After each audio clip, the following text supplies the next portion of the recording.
जय हिंद दोस्तों। अभी क्या मेरे पास एक कमेंट आया था, तो कुछ लोग पूछ रहे थे कि सर आप भी पुलिस में हैं और पुलिस में होने के बाद में आपकी जो ड्रेस है वह आर्मी जैसी है, कैसे मिलती है? इसमें हम क्या चॉइस फिलिंग करें कि हमें एसटीएफ मिल जाए? तो इसके लिए मैं आपको बता दूं कि अभी मध्य प्रदेश पुलिस के नया अपडेट आया है। पीएचडी की तरफ से लेटर जारी कर दिया गया है पीईबी के लिए। तो बहुत जल्द मध्य प्रदेश कांस्टेबल और एसआई की वैकेंसी आने वाली है। अब यदि आपका सिलेक्शन होता है तो सबसे पहले यदि आपके नंबर अच्छे आते तो आप डीएफ में सिलेक्ट हो जाते। तो डीएफ में एसटीएफ जो है, आर्मी जैसी ड्रेस जो मैं पहनता हूँ, वो नहीं होता। यदि आपका सिलेक्शन एसएएफ में होता है, स्पेशल आर्मर्ड, तो जो इस एसएएफ में जो व्यक्ति होता है वो डीएफ में नहीं जा सकता। ऐसा यहाँ का कैडर है मध्य प्रदेश का। तो आप उसमें नहीं जा सकते। बाकी आप दूसरे ब्रांचेस में जा सकते हैं, प्रतिनियुक्ति पर जा सकते हैं, जैसे कि एटीएस में जा सकते हैं, आप क्राइम ब्रांच वगैरह में जा सकते हैं, लोकायुक्त में जा सकते हैं, बहुत सारे डिपार्टमेंट में जा सकते हैं, है ना। और पर्सनल जो कमांडो रहते हैं, जैसे सीएम की सुरक्षा में जो लगे रहते हैं और अन्य मंत्रियों वगैरह की सुरक्षा में जो कमांडोस रहते हैं, वो सारे एसएफ से ही जाते हैं। तो ऐसे में ज़्यादातर स्पेशल ड्यूटीज होती हैं। और कई लोगों ने हमसे पूछा था कि सर ऐसे में क्या हम फैमिली नहीं रख पाते? तो फैमिली में यदि आप कंपनी में रहते तो फैमिली नहीं रख पाते। बाकी बहुत सारी ऐसी जगह हैं जहाँ पे आप फैमिली रख सकते हैं। ऐसा नहीं है कि आप बिल्कुल नहीं रख सकते। अब इसके बाद बात आती है कि एसटीएफ। एसटीएफ क्या होता है? तो जैसे आपका सिलेक्शन होता है तो सिलेक्शन होने के बाद आपकी ट्रेनिंग होती है। जैसे आप ट्रेनिंग कंप्लीट करके, पहली बात तो एसएएफ में ट्रेनिंग आपकी नॉर्मल नहीं होती है। आपकी जो ट्रेनिंग है वो या तो आपकी बीएसएफ में होगी या फिर आपकी सीआरपीएफ के कैंप में होगी।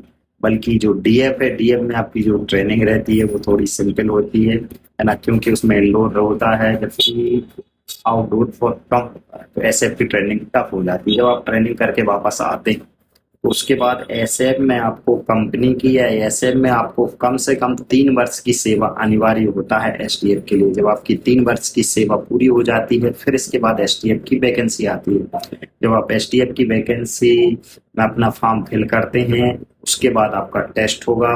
पहले आपका 1600 मीटर, 1600 मीटर के बाद आपका 3200 मीटर, 3200 मीटर के बाद में आपका 200 मीटर अपने वेट का व्यक्ति को उठा के दौड़ना पड़ता है, वो होता है।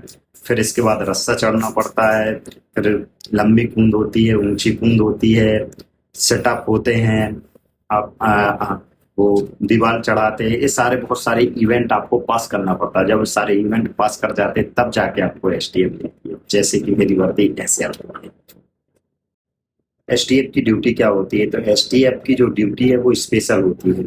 जैसे कि कहा जाए तो यूपी एसटीएफ का आपने नाम सुना होगा कि यूपी में जो इनकाउंटर वगैरह होते हैं या जो आतंकवादी होते हैं उनसे संबंधित जो ड्यूटियां होती हैं या दंगे वगैरह होते हैं, कुल मिलाकर कहा जाए तो स्पेशल ड्यूटी का ही काम एसटीएफ से लिया जाता है। तो एसटीएफ में जैसे आपका सिलेक्शन हो जाता है, इतने सारे इवेंट आप पास कर लेते हैं।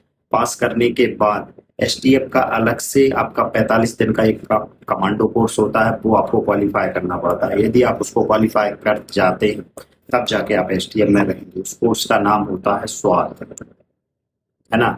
SAWT, small weapon. ए से रहता है आर्मर टैक्टिक्स। तो एक कोर्स आपको करना अनिवार्य रहता है। और इसके बाद में जो एसटीएफ होती है उसकी नॉर्मल ड्यूटी भी नहीं लगती। जैसे नॉर्मल कोई सी जब आपका कोई त्योहार रहेगा तभी ड्यूटी आएगी, अदरवाइज आपकी कोई ड्यूटी नहीं रहेगी। एसटीएफ से ही 12 कमांडो जो रहते हैं वो सीएम सर की सुरक्षा में भी लगे रहते हैं। तो एसटीएफ एक विशेष फोर्स होता है और इसकी आवश्यकता है। और जो एसटीएफ है वो हर जिले में नहीं रहता है। जैसे कि महानगरों में हमारे इधर जबलपुर में है, भोपाल में है, इंदौर में है, उज्जैन में है और ग्वालियर में। तो सभी को समझ में आया होगा कि एसटीएफ क्या होता है। और एसटीएफ एक तरह से स्थायी रहती है। ऐसा नहीं रहता है कि इधर मूवमेंट करना उधर मूवमेंट करना। एसटीएफ में लोग फैमिली रख सकते हैं, है ना। लेकिन जो जब ड्यूटी आती है तो इसकी ड्यूटी सरल नहीं रहती, टफ ही रहती है ना। जय हिंद, जय भारत। सभी को समझ में आया।